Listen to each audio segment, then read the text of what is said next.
Hello and welcome back to BERNAMA Today. You're with me, Tamina Kausji, and now we bring to you a special segment on intellectual property. And I have with me in the hot seat today, Mr. T. Lin Yik, who is the founder and CEO of T Intellectual Property, to tell us a little bit more about this. So, Mr. T, how are you today? I'm fine. Thank you very much for inviting me. Okay. Basically, I'm from T Intellectual Property. We are a specialist IP firm in Malaysia, and we are also located in Kuala Lumpur, Johor, Singapore, and Cambodia.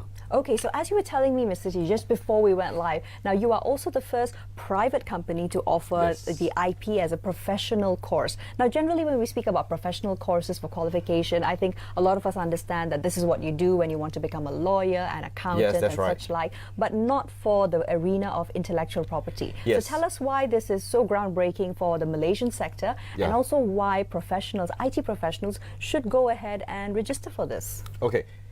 It's like this. Currently, there are no private sector who is offering such course for patent candidates who wants to pass patent agent examination in Malaysia. Okay, well, first of all, let's start off by saying, so what is a patent agent examination? Okay, patent agent examination consists of 5 papers. It's a professional 5 papers that if a patent candidate who wants to become a qualified professional patent agent, they need to pass the 5 papers.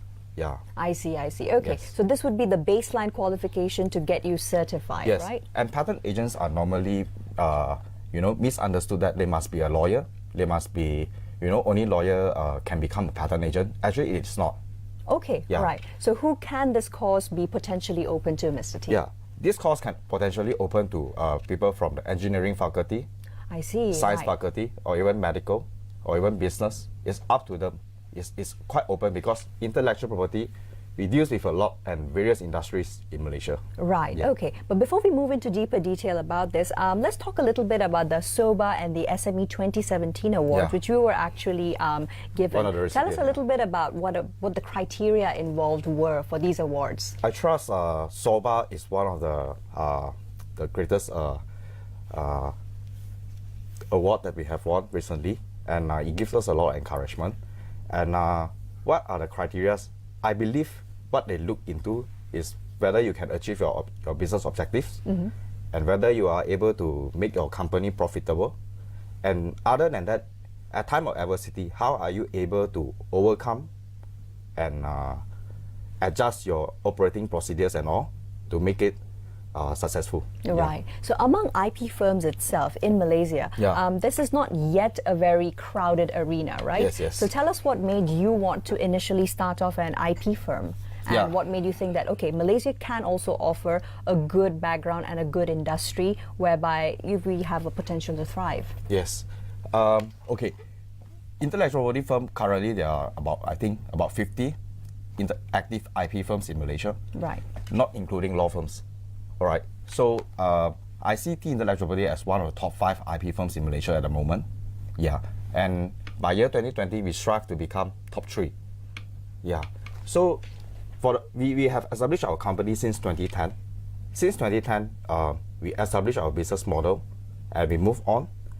And one of the new latest business model we are talking about is intellectual property professional course, in which this has been endorsed or recognized by various third party like the award body, like SOBA, the Star Outstanding Business Award, and SME Association of Malaysia, as well as MBank BizRace. Right, so that is of course very encouraging. But first of all, let's get started off by speaking a little bit about some of the public misconceptions or misperceptions about IP. Yeah, intellectual property, when we mention to anyone in the public, they may think that, hey, are you dealing with property?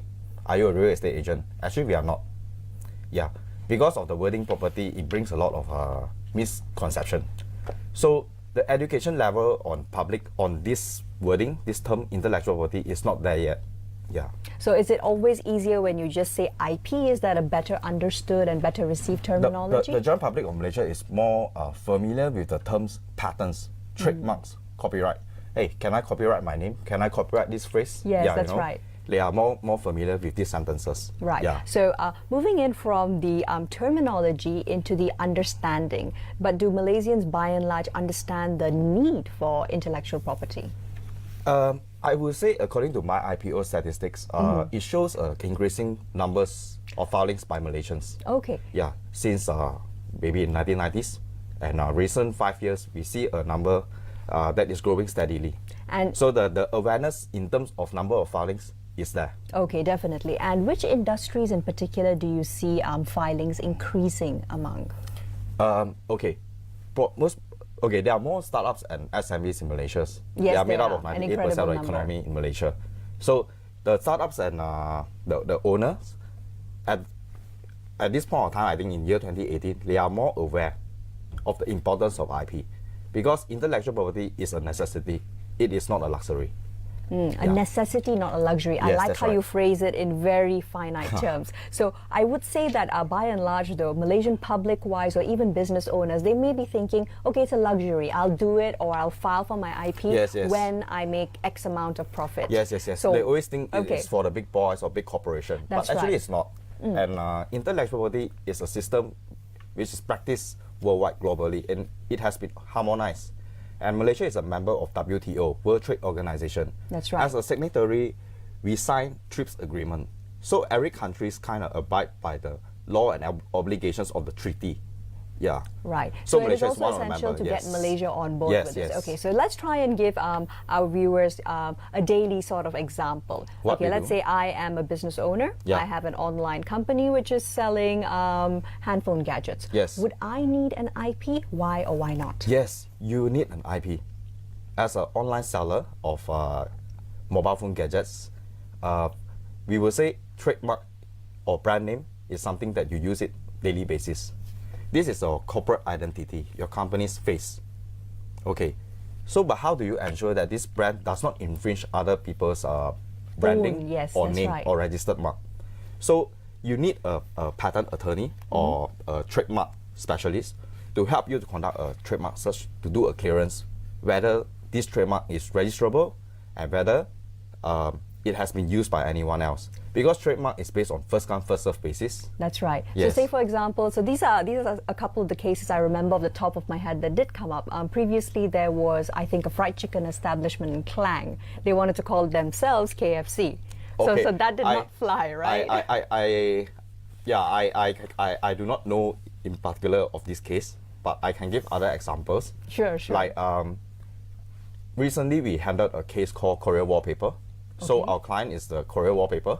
They are based in Puchong. Their sales gallery is in Puchong, and they have a competitor just operating their business across the street. Oh dear. Okay. All right. In Puchong, yeah. So definite conflict of interest right there. Yeah, they right? call themselves New Korea Wallpaper. Oh dear. Yeah, okay.